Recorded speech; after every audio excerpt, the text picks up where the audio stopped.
Thanks, everyone. Good to be here. Now, is the sound working? That's the first thing. It's fine. Believe you me, once you've spoken at the Pensioners' Parliament in the Winter Gardens, you learn to check. And actually, I do know the patch here because I trained at Cambridge and I graduated in 1989. And those of you familiar with Adam Brooks Medical School, we used to get sent all round East Anglia before the one at Norwich was open. So I did Kings Lynn, Great Yarmouth, all those hospitals that look the same. Ipswich, Bury St Edmunds, where else? Patworth. I did unfortunately get banned from Newmarket Hospital for life after a drunken student incident, so I won't be applying for a job around here anytime soon. And I've been up to Hertfordshire to open the new acute frailty unit in Watford recently, so I know the locality and its challenges relatively well. Now, what I'm going to try and do, hold on, there's Elizabeth's slide, is give you a bit of an overview of the key issues without prescribing too many solutions at the moment. Just, where does this work sit? What's its context? And I should say that I'm going to mention quite a lot of information quite quickly. Every resource that I mention is available on the web, and I've been up early this morning tweeting to the hashtag pretty much all the papers, including some of Tom's work, which he doesn't know. I've put that on there as well. And you don't have to be on Twitter. If you just look at the hashtag, which is hashtag #ActionOnFrailty, then all the stuff is there. And if you're in parallel sessions and you can't be everywhere at once and you want to go and look at what's going on, you can go and look at the hashtag, okay? So just save you from having to write everything down. And my glass is going to dislodge my microphone. Oh well, I'll just be blind. Okay, so I'm going to talk about population ageing, a bit about what that means for population health, and it's not all bad news, the upside, the bit about the downside, including frailty, because it's really important. Although we're talking about frailty today, there's kind of a Venn diagram, isn't there? You've got, I don't like to call it successful aging, because that implies that if you've got a walking stick or a hearing aid or a bit of disability, you've aged unsuccessfully, We'll say optimal aging. Then you've got some age-related disability, and you've got long-term conditions, and you've got frailty. And some people have all of them, but some people may be disabled without being frail, or they may have long-term conditions without being frail. So they all fit together a bit.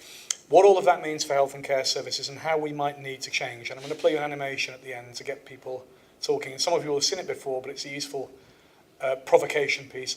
I spent about a year of my life at the King's Fund with colleagues writing this paper called Making Health and Care Systems Fit for an Aging Population, which is intended to be a very practical resource full of practical examples and key references. It comes with its own slide set. It comes with its own animation about a man called Sam, who moves like a South Park character, but we'll forgive him. And it covers everything really I'm going to talk about. And I've sent all of these to the hashtag, but a few resources to know about. NHS England have Safe Compassionate Care, and they also have a toolkit for primary and community care for frailty. There was a very good NHS Confederation report called Growing Old Together that I and many others contributed to. The BGS has had this thing Fit for Frailty, parts 1 and 2, which we did in conjunction with Age UK. NHS Benchmarking have done brilliant reports about intermediate care, about half the services in the whole of England, and about acute care for older people. And the British Geriatric Society, of whom I'm still the president for a couple of months, have done a lot of work about nursing homes, so we've got a very good care home commissioning resource. And all of that, as I say, I've put on the hashtag, and you don't need to join Twitter to look at it. So, population ageing, really important thing to just think about what's happened to the demographic. First patient treated in the NHS, I'm from South Manchester, so it was, what a victory. Trafford Hospital it was, and it was a 15-year-old girl having grommets, as I recall, in 1947, 1948. And the year the NHS was founded, nearly half the population died before they got to 65. 48% of people died before they got to 65. And especially in manual jobs, people didn't last long post-retirement, okay? So we designed a system for people who often died in childhood or midlife of single conditions and with single disease specialties. It's only 12% of people who die now before they get to 65, okay? So that has been a game changer for the NHS because most people live with long-term conditions rather than dying from them. And if you look at the population projections, I'm 50, coming up to 51. So if I retire in my mid-60s, which seems to be the way for doctors now, within my career, this is what's going to happen, okay? That by 2030, your average 65-year-old in England will live till 88 if he's a man, 91 if you're a woman. Of course, that has implications for the institution of marriage, which wasn't quite designed for If time allows at the end, I'll tell you a politically incorrect joke about long marriages, but not now. But so there's a serious point behind this, though. Rapidly aging demographic. Right now, people have got 20 years to live, and this has implications for pensions and sustainability of the workforce. And if you look at the curves below carers, the House of Lords report, Ready for Aging, projected that by 2021, we'd run out of family caregivers at the current demographic. And so we may have some Brexit voters in the room. I've fallen out with my parents over it. But we need the workforce to care for and provide the income for the ageing population, don't we? So the demographic's not just about the older people. Really important.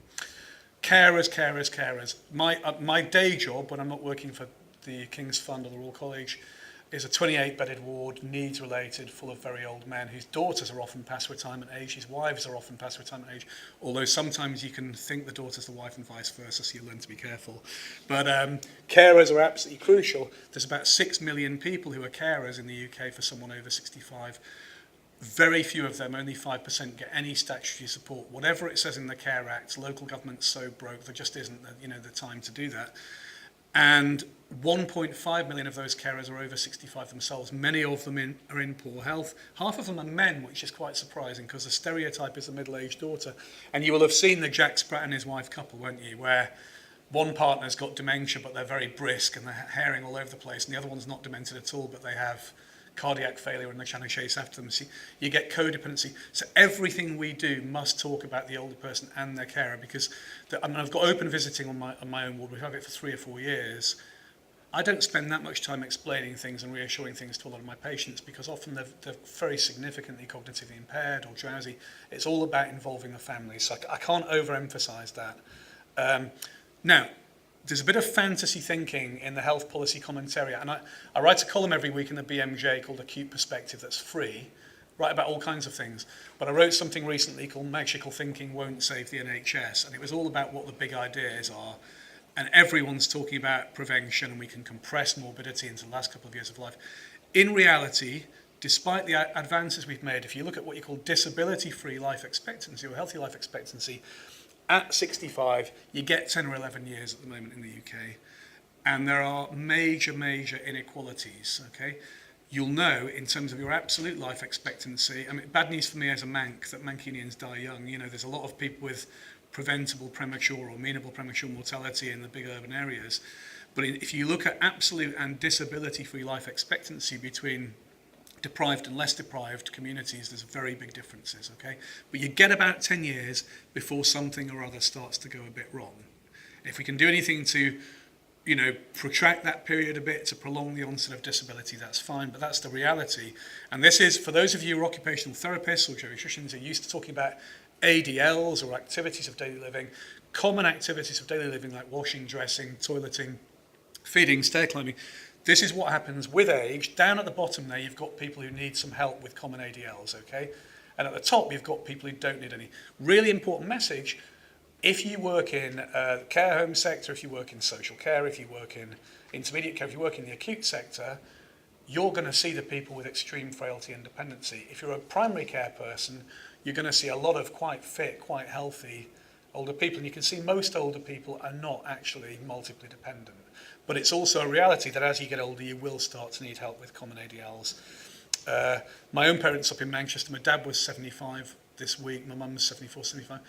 They seem to be going to the theatre every second night, off to Spain on holiday, walking around the Great Orme in Llandudno all the time. They don't seem to be that affected at the moment. Right, so what good things about population ageing? The first thing is, you can either get older or you can die, basically. And if you think about what I presented earlier on, people were dying in large number from TB, for instance. There was only an effective cure for TB in 1948 with streptomycin. If you go to Papworth, all those outside balconies were for people to sleep outdoors. We've got better at keeping people alive, and some of it's a victory for society. Housing and nutrition and so forth. Some of it's a victory for public health, like vaccination programs, better perinatal care. I mean, people like to talk about over-medicalising labour, don't they? But in reality, women used to die in labour. You'd have about a 1 in 4 chance of dying in labour as a woman at the turn of the last century. And if you look at the common killers there, infectious diseases, respiratory, cardiovascular conditions through the last century, With the exception of cancers, the death rates have fallen dramatically. And when I qualified in the late 80s, it was normal to see blokes of my age dying on the coronary care unit from heart attacks.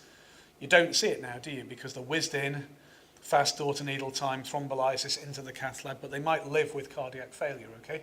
So we should celebrate the fact that we've got better at keeping people alive. And what you tend to get is catastrophizing. I wrote in the BMJ about this, negative language and perceptions, the tsunami, the grey tsunami of older people washing towards us, the tide of aging, the ticking time bomb, you know, the burden, this catastrophizing language. And so you've got this false polarization in the media, haven't you? You've either got skydiving grannies, you know, David Attenborough's 90, isn't he? He's a national treasure, you know, and so you've either got elite older people, ballroom dancing and everything else, or you've got the Daily Mail, dignity for the elderly, and, you know, victims of abuse and neglect. We don't have representations of normal older people who might have 2 or 3 disabilities but still enjoy their life and still have meaning. This is really, really important. The happiest group in both Western Europe and America in terms of self-reported happiness are people in the 70s and 80s.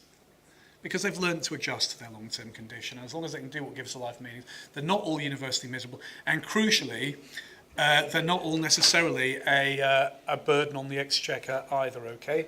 So we've got to move away from that. And the language colours attitudes, doesn't it? Because then health professionals start saying things like acopia and social admission and failed OT assessment.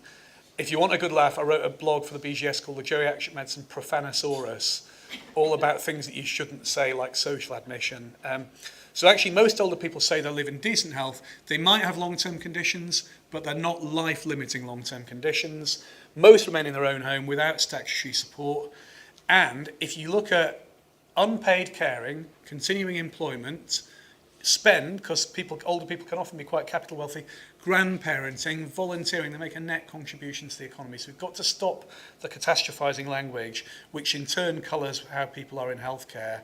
I mean, there's been, as a geriatrician, and I've been a consultant now for 19, 20 years, when I started training, it was normal, and some of you will remember, to have people living till they died on long stay wards, either on the hospital site or in the old workhouse ward, for instance.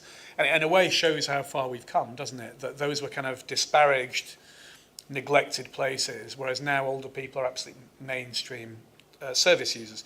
But we've got to be realistic. There's a lot of magical thinking, and so I'm going to show you some realism. I don't need to be too depressed by this. This is from the Scottish School of Primary Care study in the Lancet. 3.4 million people in the central belt of Scotland. How many long-term conditions based on primary care records do people live with? And you can see it's the norm to live with 3 or more long-term conditions when you're over 75. They don't have to be life-limiting, you know. You might have esophageal reflux plus a bit of urinary frequency from prostatism plus a bit of osteoarthritis in your knee, and you're still getting on fine. So not all disabling, but multiple long-term conditions is key. The average GP consultation slot is 8 minutes, okay?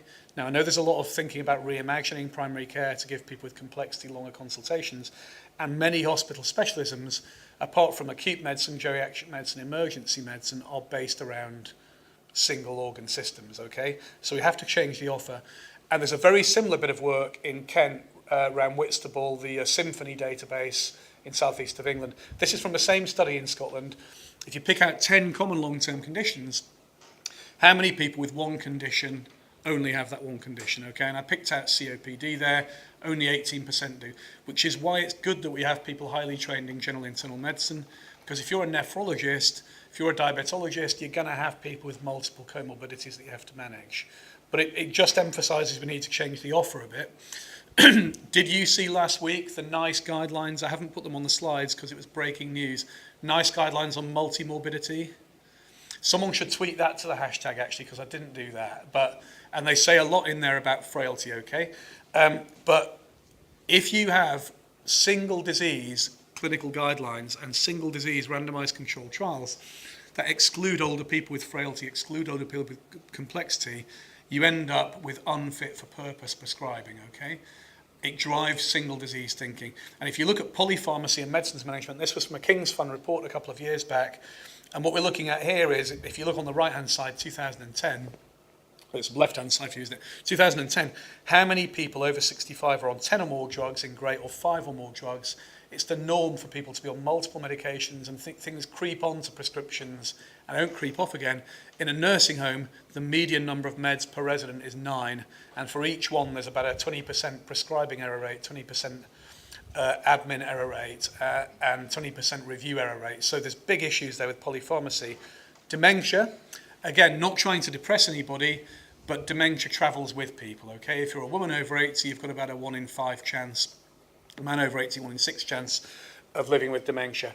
I could get into a whole discussion about the NHS Atlas, but Elizabeth will be pleased to know that there's no people with undiagnosed dementia in the whole of Birmingham, because it said so in the Times.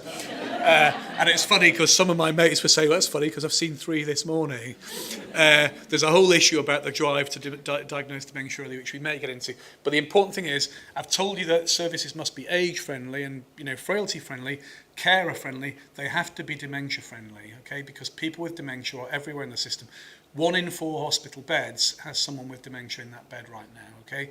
80% of people in care homes have someone with dementia in them, whether or not they're specialist designated care homes. So I welcome the fact that dementia strategies really got this in the spotlight. And I don't want to give you a big long spiel all about frailty and how you identify it and how you define it, because we'll be here all day. On the Fit for Frailty resource I mentioned, the NHS England resource, or if you want a short thing, there was a great review in the Lancet by Clegg et al. In 2013, Frailty, a clinical review that got into it.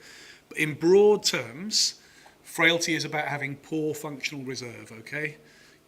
So muscle weakness, slow walking speed, fatigability, your usual homeostatic control systems aren't as responsive. So as John Young used to say when talking about this, a puff of dust would blow you over, A bit of dehydration, a new medication, low-grade respiratory infection, constipation, something like that could make you go from hero to zero very quickly, okay? And this is from Andy Clegg's review. Just very simply, most people are well above the coping, not coping line, will not have catastrophic functional decline when they get sick. And for those of you who are clinicians, how often do you ever see a middle-aged woman who's got pyelonephritis or cystitis presenting because she's gone off her legs or become confused or fallen over? It doesn't happen because she's not frail. Young people will get delirious if they've got really terrible alcohol or drug withdrawal or fulminant septicemia, but they have to be that bad, okay? So the thing about that sudden decline in people who are frail, it can be the result of a serious cause or not a serious cause, and you don't know. And they often, crucially on that red line there, don't get back to baseline. They're really, really important. Most people who come into hospital who are frail end up leaving more dependent for common ADLs than they come in. That doesn't mean hospitals are terrible places who depersonalise and decondition everybody, but the point is you must invest in that post-acute rehab. And I'm afraid for a lot of acute hospital docs like me, our life has become an endless round of being pestered to find beds. Do you remember the Paul Newman quote where he said, after all the acting I've done, all they want to talk about is my blue eyes? Well, it's like that. Oh, you're on today, Prof. You're going to kick lots of people out. And then cascades of people, how many people can you send them? Now, I'm all for patient flow and I'm all for getting people home sooner. And Tom's going to talk about how you can do that without any, bad effects on people. But we must remember, if you send that person home still short of baseline with no ongoing rehabilitation, they'll be permanently disabled, and it's a false economy. So, and we mustn't make people worse by deconditioning them. So this is how people present to services, okay? Not acopic, If I can walk 1 week and I can't walk the next, that's not social, is it? It's that I can't walk. If I had intact limbs 1 week and now I've broken my wrist, that's not social or acopic. I've broken my arm, right? So they don't present in conventional textbook ways. They may be failure to thrive, a bit like children sometimes, fatigue, weight loss, recurrent infection. They fall over. Falls account for 40% of all the ambulance call-outs to people's own homes in the NHS. And falls and related injuries account for more bed days than heart attacks, stroke and heart failure combined. It's big business, okay? Your average A&E department, covering an average size population of about 300,000, will have 2,000 people with falls coming through every year. So falls, collapse, they'll often present, won't they, immobile. But if you get the history properly, they weren't immobile 2 weeks ago, Off legs, query cause, doctors like putting in the notes. Not particularly helpful when the presenting complaint is off legs query cause, and then the diagnosis is off legs query cause. We have delirium is very, very common, and I've written about this in the BMJ. Very distressing for patients, very distressing for families, and delirium can be the symptom of something serious or not serious. About 1 in 5 people presenting to hospital over 65 do so with delirium, but crucially, another 1 in probably 3 people develop it during admission, okay? And we don't help, do we? We lose their hearing aids, we rush them out of their own home, we shove them in a gown, move them around the building, give them too many pills, don't give them enough to drink. So delirium is a manifestation of frailty. Incontinence often will be the manifestation. And of course, UTIs do cause delirium, but they're overdiagnosed. I wrote a whole alternative version of I Will Survive about misdiagnosis of urine infections. I'll see if I can find it. But, it's something like, go on now, go walk out the door and take that urine dipstick with you. What's like gentamicin for? And it goes on in that vein.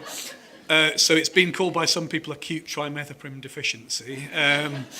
Fluctuating disability, this is why you're doing the section 2 and the section 5 and the person's about to go and then you have to pull it because people sometimes get worse before they get better and they get very susceptible to the effects of infection. So how frail people present.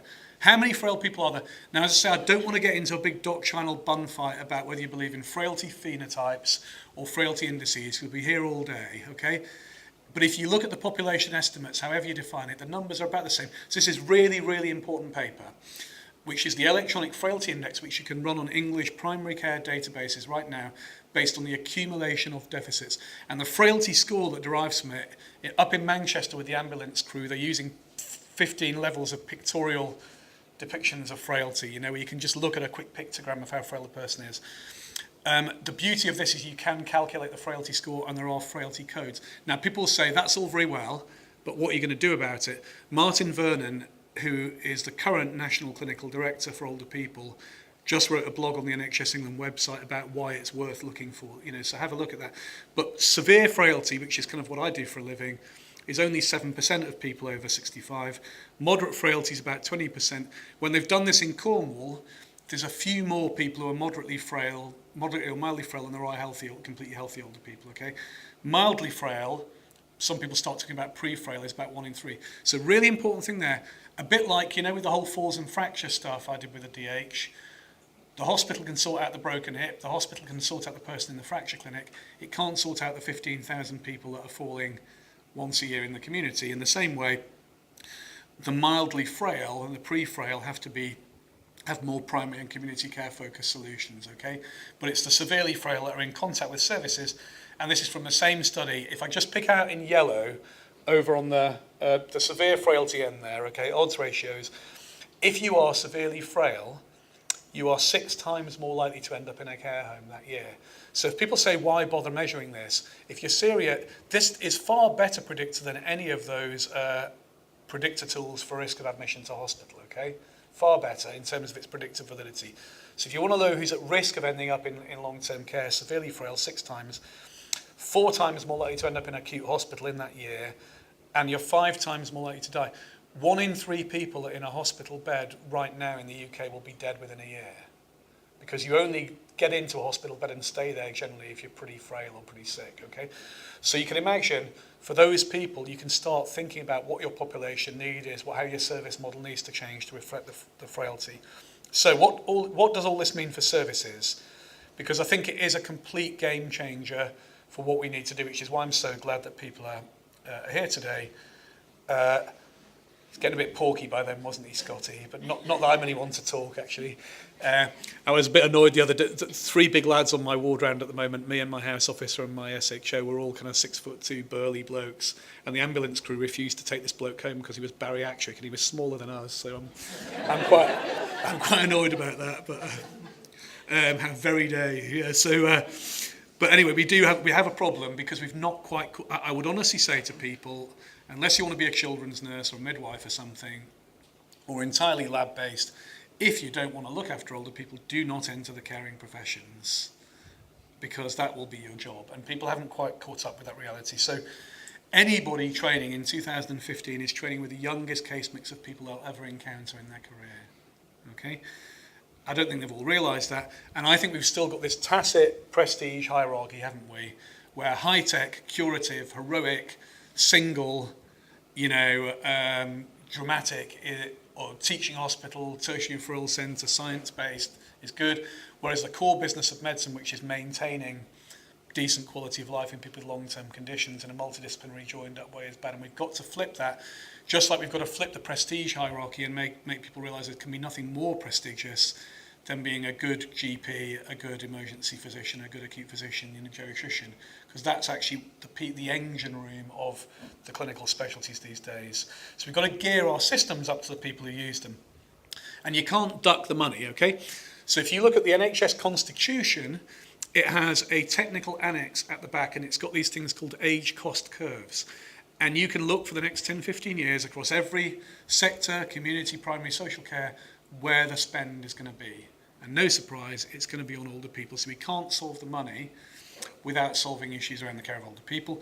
This is just one of those graphs. And what I draw your attention to with the 85 pluses there, if that's kind of the unit of expenditure that you're defining everything else by, you can see that as you go down through the ages, far less money is spent. And some of you may be working in parts of the country where this is available now, but there is the ability to track like the Derbyshire pound, or the Cambridgeshire pound, and see for individuals through every system where the spend is and where the trade-offs are. But the money's being spent on older people. A&E, now, I don't know if we've got any emergency physicians in the room, but if you talk to the College of Emergency Medicine or you read the reports, all this stuff about 1 in 3 people who come to A&E are inappropriate. Well, it's inappropriate retrospectively when they've already been assessed by someone who knows what they're doing.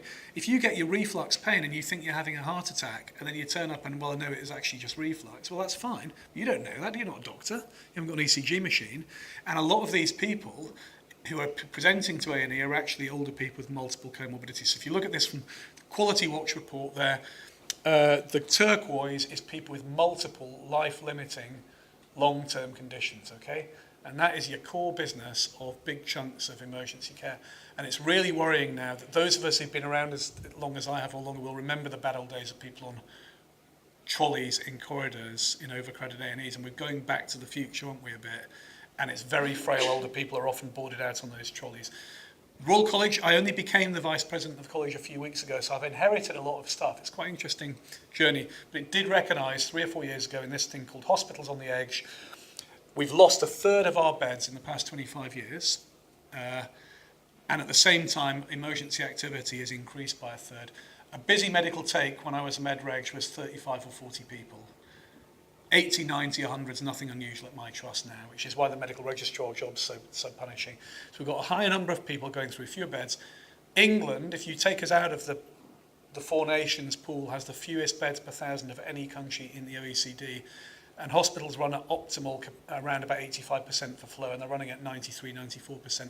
So when Lord Pryor says the solution to the NHS is to close even more beds, it's a dubious proposition, because you've got management consultants going in and saying, well, hypothetically, a third of people in those beds could be somewhere else. Yeah, if the capacity was actually there in the other services, which it's often not. Okay, so just be careful about radical bed reduction without proper solutions in place. Doesn't mean it's a bad idea to get people out of hospital sooner. Who's in the beds? Old people. Okay, so this is going back about 5 years now. The sky blue at the top there is over 85s, and if you're in a natural retirement community, you've got even in a bigger proportion. So older people are to be found in every adult clinical area in large numbers. 2/3 of all bed days are in over 65s. I helped the National Audit Office with this report. You may have seen discharging older patients from hospital. You may have seen there's a bit of a splash about that. Really, really important to say to people in this room, the officially reported delayed transfer figures are bollocks. They're an absolute fantasy. They're a fantasy, and in a healthy system, you use all of the intelligence you have on delayed transfers of care as system intelligence to work collaboratively with all the partners in the system. In too many places, it's used to blame shift and it's used to game, and you'll go, no, we've only got 7 delays, we're okay. The real number of people waiting for things to happen is higher. And what you have to do, and we've certainly got it in my own unit where we work, is in real time for every single patient, every day, are they medically fit for discharge? What has to happen to get them home? Why hasn't it happened yet? What are we doing to solve it? Challenge, challenge, challenge. Yes, they were referred to the community hospital a week ago, but they don't need it now. Yes, they were referred to the community rehab team, but they're better now. They could just go home. There's a lot, and the audit office found this, there's a lot of delays that aren't reported. Crucially, this is not social care blaming. I'm very social care friendly, but the biggest proportion of the increases is for social care, because social care has been hammered. And if you see the recent King's Fund report 2 weeks ago about social care, we've got a third fewer people receiving home care now than we did at the start of the coalition government. Okay, so delays are on the rise, and exit block is a big issue for the whole system. I cannot commend this report highly enough to you. This is the NHS benchmarking report on intermediate care. Half of all the services in the country, and it's both the home-based and the bed-based, both the pre-admission and the post-discharge. They've got patient-reported experience measures on 8,000 people. They've got data on the cost of services. So, for instance, I've picked out there on their infographic, the average cost of a home care package is, home care CRT is 1,300 quid. Average spell in a community hospital is 5.5 grand, and the outcomes are better at home. But some parts of the country, South Devon have 11 community hospitals, Cornwall have 16. Suffolk, for instance, I don't think has hardly any, does it? And you'll have to correct me, but London doesn't, yeah? So, and the average wait now, people are waiting, and it's going up year on year, they're waiting 6 days to get into community hospital, 8 days to get into CRT, which negates all the benefit of going there in the first place, okay? So there's big issues with health delays, not just social care delays. Bear in mind, some of those delays are what we do to people. If you move people 4 times, if you cause delirium, if you don't, physiotherapy and occupational therapy and the other AHPs are absolutely crucial, but we also have to invest in rehab being everyone's business, okay? Go on the ward at 11 o'clock and everyone's got their hair immaculately combed, and they're all nice and washed, but they're in bed with the cot sides up in a nightie. Why are they in bed? It's everybody's job to get them in the day clothes and get them up. So rehab's really important. We decondition people. If you have 10 days in bed and you're over 80, you will lose 14% of your muscle strength and 10% of your aerobic fitness. And if you look at what happened to that astronaut, John Glenn, that went up to space for the second time, when he came back down after non-weight bearing for a couple of weeks, he had to be held up by 2 Marines. So, and then if you look at NHS benchmarking, again, this is really important killer stat. Only 5% of admissions in the NHS are people who stay more than 3 weeks, but they account for 41% of all the bed days, okay? So whatever you do about the margins, without having consultants go around the home ward at the weekend to find the odd discharge, it's this group where we have the potential to make the biggest difference. Care homes, really important. If anyone's interested, the King's Fund, we're doing a whole day on care homes on the 6th of December. Lots of good practice being showcased, well beyond the vanguards. There are 3 times as many people in care homes in the UK as there are in hospital beds. There's 430,000 people in care homes in the 4 nations, United Kingdom, 17,000 plus care homes. You don't get into a care home for fun. I've shown you about rapid population ageing, and yet while the population's been ageing, the number of care home places has remained static, and we've cut the number of long-stay NHS beds. So people who used to be nursing home would now be in a residential, and people who used to be residential may be in extra care housing or sheltered accommodation, and these are very sick people with very high needs. The median survival time from going into a nursing home is only about a year, so they're doing end-of-life care by definition.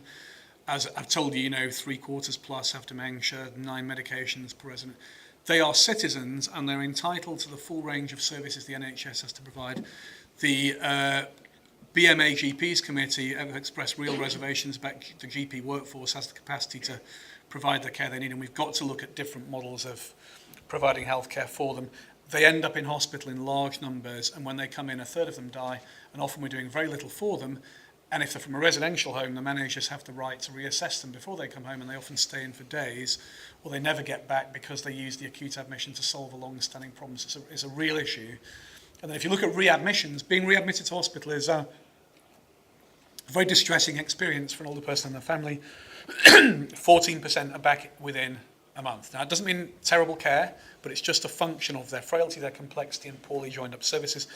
That report there from Healthwatch England is a brilliant report, Safely Home, from the perspective of older people and their families about what it's like either being marooned in a hospital bed or going home before you feel ready.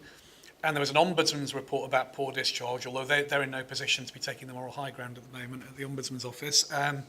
RVS in Leicestershire, great news there about avoiding unhappy returns, where RVS volunteers have halved readmission rates. There's a study called Who Knows Best that was just published that I was involved in from University of Birmingham about what it's like for older people bouncing in and out of hospital, their own stories, and there's some videos that go with it. but they often feel ill-prepared, bounced in, bounced out again, not fully involved, not properly supported, okay? And to be honest, well, I'll do it actually, because the right kind of demographic. Put your hands up if you have had to advocate or coordinate the care for an older relative of your own. Okay, it's usually about half. Keep your hands up if you found it really difficult, even though you're a professional and you're nowhere in the system. No one ever puts their hands down. And I think that's really important, because if we think it's a bugger, God help people who don't have that system knowledge, okay? So older people are the integration affects other groups, okay? It affects people with learning disabilities and, homeless, drug and alcohol and mental health and so forth. But older people are the group most likely to suffer disintegrated, poorly coordinated care, to see multiple professionals, to have to keep repeating themselves. And they don't all want to be coordinating their own care records on a smartphone app and managing their own budget. You ask them and they don't. We mustn't be projecting from one group onto another group. Some do. I mean, my dad is a retired NHS old age psychiatrist, and he thinks the internet is evil and won't have anything to do with it, right?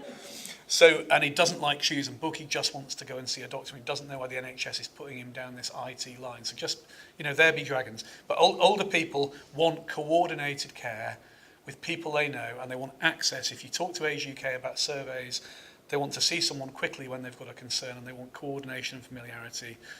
How do we need to change? Now, I'm actually, partly because Tom is going to be talking about locally developed and tested quality improvement approaches, I don't want to be specifying a load of solutions, because you've got the data to do that. What I would say is that local quality improvement methods are one of a suite of things that can help. There have been other examples around, say, the National Hip Fracture Database, where national set of professional standards linked to national clinical audit, linked to financial incentives, linked to a community of practice has really helped to transform hip fracture care. Things like the acute frailty clinical network with 21 hospitals, they are using QI, but there's definitely something about what can we learn from other sites. And I think where the QI approaches that Tom will describe will come in is, that seems like a good idea, that's a great story, could we test it locally rather than necessarily reinventing the wheel, but it has to be locally specific, because what works in a mega trust might not work in a 200-bed vertically integrated small rural hospital. So I'm going to now, can we get this to play, do we think? Is it hidden down here somewhere, people? Yes, under Chrome. Chrome, right, okay, let's hope this. Now, so what I'm about to play you is, some of you will have seen this, it's free on the web, it's called Mrs. Andrews' Story, and it's an animation I wrote with Andy Cowper from Health Service Journal. When you watch it actively, it's only 4 minutes, and just think about what could have been done. Do you recognise the events and what could have happened differently for this poor lady, okay? So, fingers crossed. My name is June Andrews. I'm 84. This is the story of my trip to hospital. It started one Friday evening when I had a fall in the bathroom. My husband called the out-of-hours doctor, who told us to call 999. Arthur couldn't help me get back up on my feet. I had a nasty bruise over my right hip. I wasn't keen on coming into hospital, but they persuaded me. I was on call when Mrs. Andrews was brought in, and I arranged a hip X-ray. There was no fracture, but some blood and urine tests showed that she was a little dehydrated and had a possible water infection. Mrs. Andrews was moved on to the acute medical unit. She was getting close to breaching the 4-hour target. It was also getting late, and the AMU was a safer place to assess her and get her back on her feet. We put up a drip and gave her some antibiotic tablets for the urine infection. On Saturday morning, she was seen by the on-call medical consultant. Before we could look at her mobility, the patient flow team insisted we move her to the first available medical bed. She was not reviewed again medically till Monday. There is no routine physiotherapy or occupational therapy over weekends, so we couldn't refer her to the home rehabilitation team before then. By Monday, June had been on either a trolley or in a bed with the cot sides up for 3 nights because she was deemed to be at high risk of falls, and the nurses had inserted a urinary catheter. She was seen that Monday morning by the physiotherapist, who got her out of bed with the aid of a Zimmer frame. My home ward is in the elderly care unit. We do our best to provide a regular liaison service to other wards, although we wish the doctors there had more knowledge about managing older patients.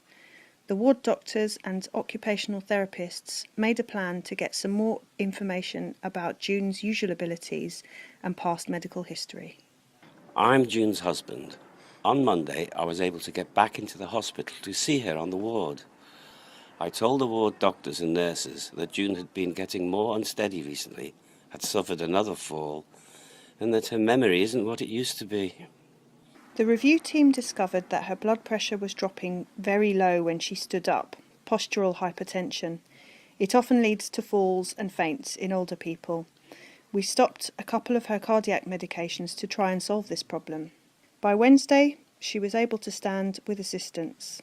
The physios came to see her, and a plan was made to refer her for ongoing rehabilitation in the local community hospital before going home. But not for the first time. There were no community beds, and by the 10th day of June's admission, the cardiology ward desperately needed beds for acute cardiac patients, and she was moved to a winter escalation ward. After all those moves, Mrs. Andrews had become confused and agitated. She had another fall, sprained her wrist, and now she required 2 nurses to transfer her from bed. June spent increasing time in bed with the cot sides up. By day 12 of her admission, the community hospital phoned back saying that she had no rehab potential and should have a care package instead. She was referred to social services with a target discharge date for Friday, but the package couldn't be put in place till the following Tuesday. She went home with a 3 times a day care package, but with no clear diagnosis for her progressive memory impairment and falls. 7 weeks after her discharge from hospital, June had fallen twice more. Her memory was worsening, and Arthur was becoming stressed, concerned, and exhausted. June ended up being admitted for respite to a local care home. Mrs. Andrews never got back to her own home after her respite. We should have more care and support for older people like her outside hospital, and those services need to respond much earlier to people's needs. But the way we treated her in hospital and our difficulty getting her back on her feet and home again didn't help. With so many frail older people coming into hospital, we have to get this stuff right for everyone. Just to say, there is a parallel video next to that one on YouTube where we stopped it at various points and talk about what might have happened. But when I was writing the King's Fund paper, this was our kind of primary colours, if you like. What are the components of care? Forget who's providing them or where they're being provided from, with the patient at the centre, from helping people age well and stay well, more public health primary care approaches, living well with long-term conditions, support for that group with the more complex comorbidities, urgent care in crisis, very, very important for frail people, because unless something happens quickly, incredibly to support them home, they'll come in. Stop wishing them away from acute care. If you break your hip, if you have a stroke, if you have severe sepsis, you're going to need a hospital bed, and it's ageist to pretend otherwise. You have to make acute care fit for purpose. You have to get the post-acute rehab right. Of course, try and keep people in their own homes and away from nursing homes, but people will need to go into nursing homes for the foreseeable future. You have to get the care right. And end-of-life care is shot through all of this because we're still very bad at planning. And collaboration between agencies across the whole pathway, really. And that is the way forward. And if you want to know more about what to do and who's doing it, a lot of it's in those resources. And the final thing I'd say is based on my, I was in a hospital in the West Midlands that's vertically integrated and therefore should know better. And they kept talking about their community services like they were another organisation, even though they were the same organisation. One of them said to me, oh yes, the golden baton of blame. And so I thought I've got a golden baton of blame here, which is we've got to stop making assertions about everybody else being rubbish and they're the problem and not us. Try and walk a mile in other people's shoes, which is where I've got the Edmonton Police Force there. That was Women's Street Safety Week, and it was called Walk a Mile in Her Shoes. So you've got all these burly cops. They could have just worn sensible Velcro nurses' shoes, couldn't they? Didn't have to wear silver stilettos. And if you want to tweet me or email me or something, I will always try and write back. And I think that's where I'll stop so we can make sure Tom starts on time. Thank you.